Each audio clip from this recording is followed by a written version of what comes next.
पहली खबर न्यूज में आप सभी का स्वागत है। कृपया पहली खबर न्यूज देखने के लिए चैनल को सब्सक्राइब कर लें।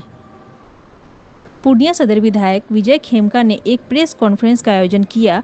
इस दौरान विधायक ने पूर्णिया विधानसभा सहित देश की जनता को दशहरा, दीपावली एवं छठ की हार्दिक शुभकामनाएं दी।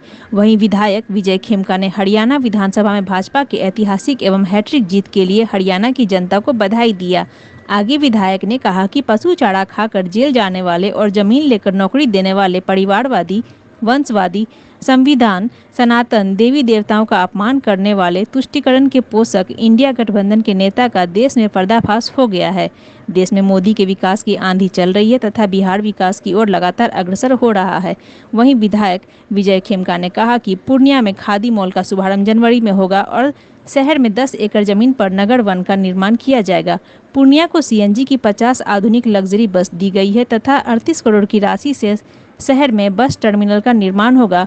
Purnia medical, garment, food grain, education एवं ऑटोमोबाइल का हब है। साथ ही इसे पर्यटन एवं उद्योग का भी हब बनाया जाएगा। आगे विधायक विजय खेमका ने विपक्षियों पर जोरदार हमला बोला कि प्रचंड बहुमत से भारतीय जनता पार्टी की सरकार वहाँ की जनता ने बनाने का काम किया है और हरियाणा में देश के इतिहास में ये हैट्रिक लगा है।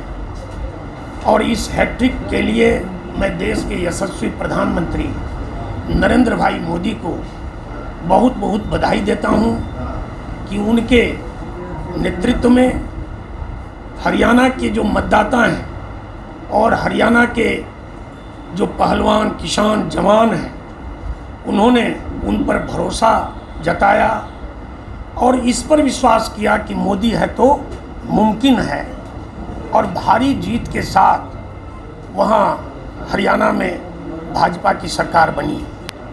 और ऐसे एनडी गठबंधन के नेता जो हरियाणा में अफवाह फैलाए हुए थे, जो हरियाणा में जलेबी की फैक्ट्री खोलने का काम कर रहे थे, ऐसे जो युवराज हैं जिनको कि न देश से मतलब है न बिहार की जनता से मतलब है, ऐसे युवराज जो विदेश घूमने का काम करते रहते हैं, ऐसे युवराजों को हरियाणा की जनता ने, वहाँ के पहलवानों ने, वहाँ के किसानों ने, वहाँ के जवानों ने धूल चटाने का काम किया है। इन नेताओं से और क्या अपेक्षा की जा सकती है जो पशु चारा खाकर जेल गए, जमीन लेकर के नौकरी देने का जिन्होंने काम किया है, परिवार और वंशवाद में जो लिप्त रहे हैं, उनकी जगह जनता जेल में देख रही है।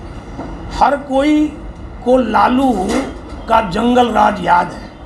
आज बिहार में बाढ़ था और युवराज जो है विदेश की सैर कर रहे थे। इनको बिहार के विकास से कोई मतलब नहीं है, बिहार के जनता से कोई मतलब नहीं है। और इसी दृष्टिकोण से कांग्रेस का और एनडी गठबंधन का आने वाले समय में सफाया होने वाला है। पूर्णिया में जनता की सुविधा के लिए, लोगों के अच्छे आवागमन के लिए लगभग 38 करोड़ की लागत से पूर्णिया में एक आधुनिक बस स्टैंड का निर्माण जो है, उसका डिज़ाइन वगैरह सब तैयार हो गया है। वो उसका भी निर्माण जल्द होगा। राजकीय जो पुस्तकालय है जो बिहार में दूसरे नंबर पर है, उस राजकीय पुस्तकालय का 2.6 करोड़ राशि जो है स्वीकृत हो गई है। उसको भी हम लोग शीघ्र बनाएंगे ताकि छात्र और लाइब्रेरी से जुड़े जो भी लोग हैं उनको बड़ी सुविधा मिलेगी। और पूर्णिया में लगभग 1200 ट्रांसफार्मर लगा करके बिजली की व्यवस्था को और भी दुरुस्त किया जाएगा। और उसके साथ पूर्णिया में खासकर पूर्णिया विधानसभा का ईस्ट ब्लॉक और शहर, उसमें बिजली की व्यवस्था सुदृढ़ रहे, उसके लिए एक ग्रिड जो बरसोनी के नज़दीक लगने की तैयारी है और पावर सब स्टेशन वैसे और भी प्रखंडों में लगेंगे, लेकिन पूर्णिया में एक अब्दुल्ला नगर में, एक रानी पत्रा में पावर सब स्टेशन स्वीकृत हो गया है। माने पटना की ओर पूर्णिया बढ़ रहा है। पटना के बाद अगर बिहार में कोई दूसरा स्थान बनेगा विकास का, और विकास का मॉडल अगर होगा तो वो पूर्णिया होगा। और पूर्णिया में हमारे यहाँ लगभग जो है पीएनजी का 1100 घरों में कनेक्शन पहुंच चुका है। 50,000 जो शहर हमारे शहर में जो हमारे घर हैं वहाँ तक हम बहुत जल्दी शीघ्र ही पीएनजी कनेक्शन पहुँचाने का काम करेंगे। और इसी के साथ पूर्णिया इंडस्ट्रीज़ हब की ओर भी बढ़ रहा है। 100 से ज़्यादा इंडस्ट्रीज़ ब्याडा में, सिटी के ब्याडा में और भी अन्य स्थानों पर उत्पादन कर रही है। और इसके साथ बड़ी कंपनी भी हमारे यहाँ आने वाली है। उस तरह एम्ब्रॉयडरी मशीन से जो सूरत में बड़ी मशीनें एम्ब्रॉयडरी की होती थी, आज ब्याडा में उसमें कढ़ाई और गढ़ाई का काम शुरू हो गया है। और बड़ी कंपनी जो है रेड एंड टेप, जो लेदर की बहुत बड़ी कंपनी, वो कंपनी आपके ब्याडा में बहुत जल्दी उसका काम शुरू हो गया है और प्रोडक्शन भी उसका शुरू होगा। मोदी की आंधी चल रही है। मोदी के जो विकास के कार्य हैं वो घर घर तक पहुँचे हैं। और बिहार में ऐसा कोई घर नहीं है जहाँ के केंद्र और राज्य की योजना उस घर तक नहीं पहुँची है। सड़कों का अगर जाल बिछा है तो हर घर तक बिजली पहुँची है, शुद्ध पानी की व्यवस्था हुई है, आयुष्मान भारत कार्ड द्वारा लोगों का इलाज करवाया जा रहा है। और कृषि क्षेत्र में काफ़ी कृषक आगे उन्नत खेती कर रहे हैं और उनका विकास हुआ है। और मोदी का जो विकास मंत्र है, सबका साथ, सबका विकास, सबका विश्वास और सबके प्रयास से देश आगे बढ़ रहा है। इसलिए हर देश की जनता और बिहार की जनता को मोदी पर विश्वास है और मोदी को हर कोई आशीर्वाद देने के लिए तैयार है।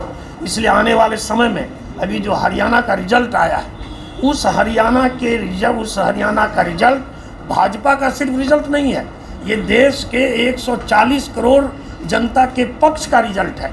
इसलिए आने वाले समय में जो महाराष्ट्र में चुनाव है और झारखंड में चुनाव है और दिल्ली में चुनाव है, उसमें भी भारतीय जनता पार्टी की सरकार बनेगी। और 2025 में जो बिहार में चुनाव होना है उसमें प्रचंड बहुमत से एनडीए की भी सरकार बनेगी। देश दुनिया की सबसे बड़ी पार्टी है और भारतीय जनता पार्टी का देश में सदस्यता अभियान चल रहा है।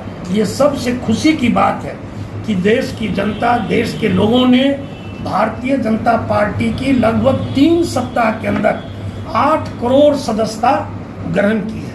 और 8 करोड़ सदस्यता जो ग्रहण की है, इसमें लोग स्वतः ऑनलाइन बने हैं, ऑफलाइन नहीं। ऑफलाइन तो करोड़ों के में है, लेकिन ऑनलाइन जो है 8 करोड़ सदस्यता लोग अब बन चुके हैं अभी तक, और आगे सदस्यता अभियान बाकी है।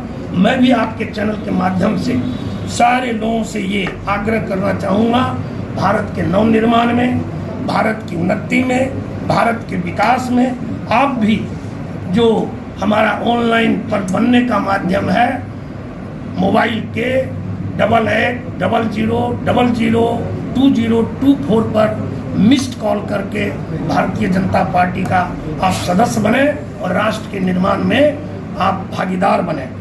देश के बड़े ही उद्योगपति, जाने माने उद्योगपति और पद्म विभूषण से पुरस्कृत ऐसे रतन टाटा हमारे बीच नहीं रहे हैं। और रतन टाटा एक भारत के बहुत बड़े अमूल्य रत्न थे, उनके नहीं रहने से बहुत बड़ी देश को क्षति हुई है। मैं शोक व्यक्त करता हूं और श्रद्धा सुमन समर्पित करता हूं उनको कि उनकी आत्मा को भगवान शांति दे।